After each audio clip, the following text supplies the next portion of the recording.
Olá, pessoal. Vou gravar aqui essa aula dessa semana para explicar um pouquinho sobre as duas atividades que nós temos. E aí eu quero falar um pouquinho para vocês sobre Vinícius de Moraes, que é o roteiro dessa semana, e falar um pouquinho sobre a atividade do livro da página 190. Vou explicar um pouquinho sobre a vida dele, sobre os poemas, a musicalidade.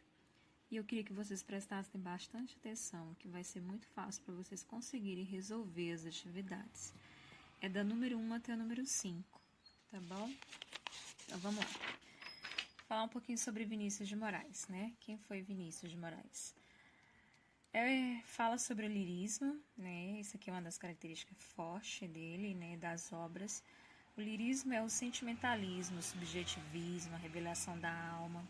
Então, é um poeta extremamente lírico, amoroso, que fala de amor, que ele faz parte da literatura moderna, Vinícius de Moraes. Trouxe também para ele a musicalidade, sempre presente, né? Está sempre presente tanto nos poemas quanto nas músicas. Preocupação com a forma dos poemas, vocês vão conseguir ler a biografia dele que está no livro. A presença da natureza, principalmente do mar e da praia, né? Por isso que ele compunha muito com um cantor chamado Tom Jobim. Ele faz parte de quem? Da fase moderna, né? Que é a primeira e a segunda fase. Ele iniciou na primeira fase, mas continuou com a segunda fase. Teve romances nacionalistas, regionalistas, linguagem coloquial, né? É um poeta, compositor. Suas obras falam de amor e principalmente sonetos, né? É a linguagem que ele transforma em musicalidade, é o soneto. Aí, vocês me perguntam, o que é um soneto? Né? Gente, Vinícius teve várias outras obras. Eu estou citando algumas para vocês, porque é o que vocês vão trabalhar na interpretação da atividade do livro. O que é um soneto? Sonetos são poemas que possuem formas físicas. Como assim? Ele faz parte de 10 sílabas poéticas sendo contadas até a última sílaba tônica. Ou seja, ele possui versos decassílabos, que são 10, e 2 quartetos e 2 tercetos. É o caso do soneto que vocês vão ver no livro, né? Que é o soneto de fidelidade. Quando vocês perceberem lá, quando vocês estiverem lendo ele, né? Vocês vão perceber que os versos são decassílabos, são 10. O que são versos? São as linhas que compõem toda a estrofe do poema. Então, e aí, o que acontece? Lá na atividade 1, fala muito sobre figuras de linguagem, de que forma vocês vão interpretar essas questões. E tem algumas figuras de linguagem. O que é figura de linguagem? São formas e expressões para suavizar um texto. Professora, como assim? Eu já estudei, vocês já estudaram isso? Sim. Eu vou só relembrar algumas para vocês que vão estar lá dentro da atividade. E eu quero que vocês prestem atenção aqui. Primeira delas é o que? A antítese. Antítese é contraste, né? Tudo que é ao contrário, riso, pranto. Paradoxo também é muito parecido com antítese. Tem gente que usa mais antítese e paradoxo, porque o paradoxo ele faz parte também do pensamento de linguagem e não só da figura de linguagem. Paradoxo é ferida que dói não se sente, é dor que é um contente e descontente, é uma contradição. Tem gente que fala assim, mas é parecido com antítese. Sim, você tanto pode colocar um como o outro, que não vai estar incorreto. Tá? Antítese é contraste, paradoxo também é contrário. Temos também a metáfora. Metáfora é conotativo, né? Algo que não é real, é irreal. Ele é fogo. Uma pessoa não pode ser fogo, né, gente? Então é uma forma de dizer que ele é quente, que ele é atraente, né? Temos o pleonasmo, que é uma redundância. E que é redundância de palavra, descer para baixo, subir para cima. Então, isso aqui é um pleonasmo. Temos também a ironia, né? Que é feita de pessoas vão falando, é uma forma irônica. Eu nem coloquei um exemplo aqui, porque a ironia ela já vem com essa conotação de ironia, né? Temos também o polissíndato, lá no texto fala, né? São conjunções. Chegou e estudou. Qual é a conjunção que temos aqui? É a conjunção a da letra, deixa eu marcar aqui para vocês, gente, é a letra, esse Ezinho aqui, ó, que eu acabei de marcar. Então, polissíndrome são conjunções dentro de uma frase, né? Chegou e estudou e trabalhou. Eu poderia só colocar chegou com vírgulas, mas não. Eu coloquei as conjunções. Então, isso aqui é um pouquinho sobre a figura de linguagem. Aí, temos aqui o exercício, né? Vocês vão ter duas atividades. Esse é o primeiro do livro, da página 190. E depois vocês vão ter uma atividade para responder o gabarito. São só questões de interpretação textual. Aí eu coloquei uma por uma para a gente poder interpretar juntas. Número 1. O poema de Vinícius apresenta recursos formais, como inversões e outras figuras de linguagem. Acabei de falar sobre as figuras de linguagem, que associam à tradição da poesia clássica.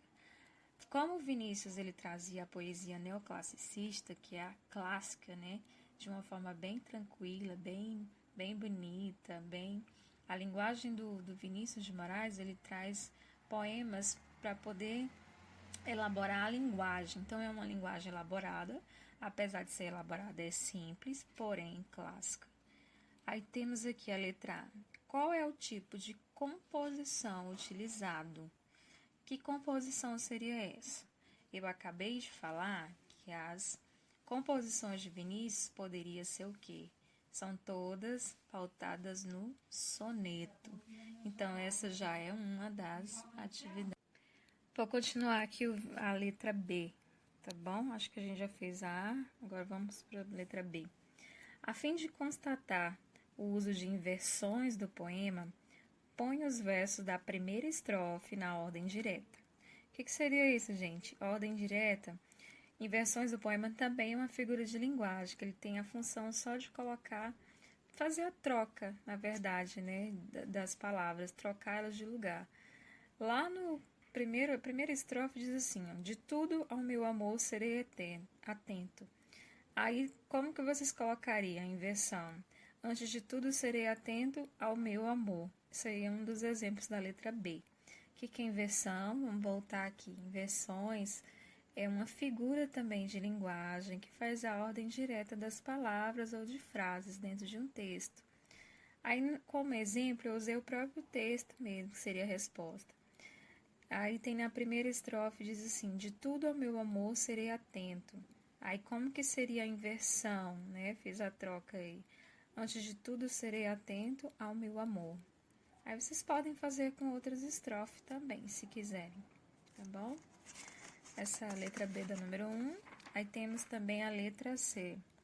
Qual é o efeito de sentido decorrente no emprego do polissíndeto em antes e contudo tal zelo e sempre atento, a tanto? Eu coloquei aí um efeito, eu particularmente coloquei um ênfase, né? Por quê? Esse ezinho, o que é polissíndeto? É a repetição de conjunções. Então, tem várias repetições aí, né? O ezinho. Em antes e com tal zelo e sempre a tanto. Aí vocês podem escolher o que mais esse ezinho pode dar ao texto ou à estrofe, né? Isso aí é muito pessoal. Eu coloquei que é ênfase, né? Quer dizer que ele coloca em uma posição mais elevada, né? Eleva a tristeza, eleva a alegria. Então, ele tá eufórico aí. E aí, vocês podem colocar outras formas também.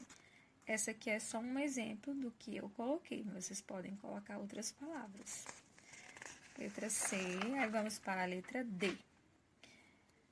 Identifique no poema exemplos de antítese, pleonasmo e metáfora. Relembrando, o que é uma antítese? Antítese é ao contrário, né? É uma contradição. O que é um pleonasmo? Vamos relembrar lá na folhinha, que diz o seguinte, né? Quando fala em figuras de linguagem. Redundância, né? Vou trazer aqui de volta para vocês. Redundância, descer para baixo, subir para cima. Então, isso aí são pleonasmo, né? Metáfora. Metáfora é o quê? É um sentido conotativo, que não é real. É tudo que é irreal, é imaginário. E aí pede aí na letra D alguns exemplos. Eu coloquei um exemplo que eu achei de antítese. Riso, pranto. Pleonasmo vocês podem procurar lá no poema. E a metáfora tem várias, né? Muitas.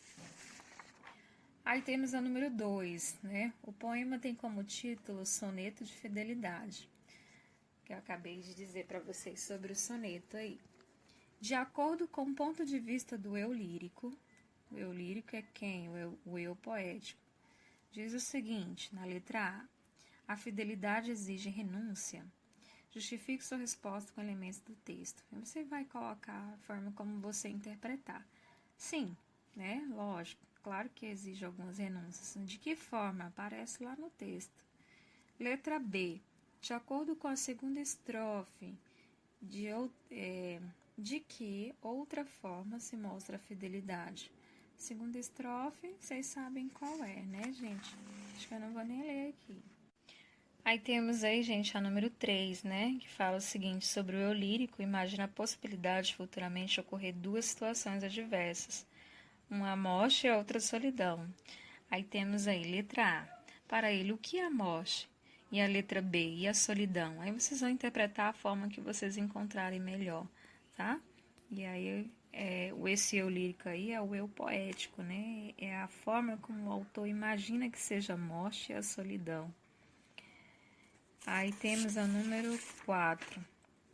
Depois de passar por essas experiências, o eu lírico novamente poderia então chegar a uma conclusão a respeito de amor, resumida nos 2 últimos versos do poema. Que não seja imortal, posto que é chama, mas que seja infinito enquanto dure. Aí a pergunta diz o seguinte: que figura de linguagem se verifica na expressão infinito enquanto dure? Justifique. Vocês vão procurar aquelas figuras de linguagem que eu citei para vocês, né? Antítese, paradoxo, metáfora. Vocês vão procurar que melhor se assemelha àquela estrofe que eu acabei de citar e justificar. Letra B. Interprete esses versos, explique que conceito de amor tem o eu lírico, levando em conta o sentido dessa figura de linguagem reconhecida no item A. Depois que vocês reconhecerem na letra A a figura de linguagem, vocês vão interpretar qual é o conceito de amor que esse eu lírico, né, que é o poeta, traz para esses versos. E a número 5, que é o nosso soneto, né, o finalzinho aí, o soneto e a letra da canção, são de Vinícius de Moraes.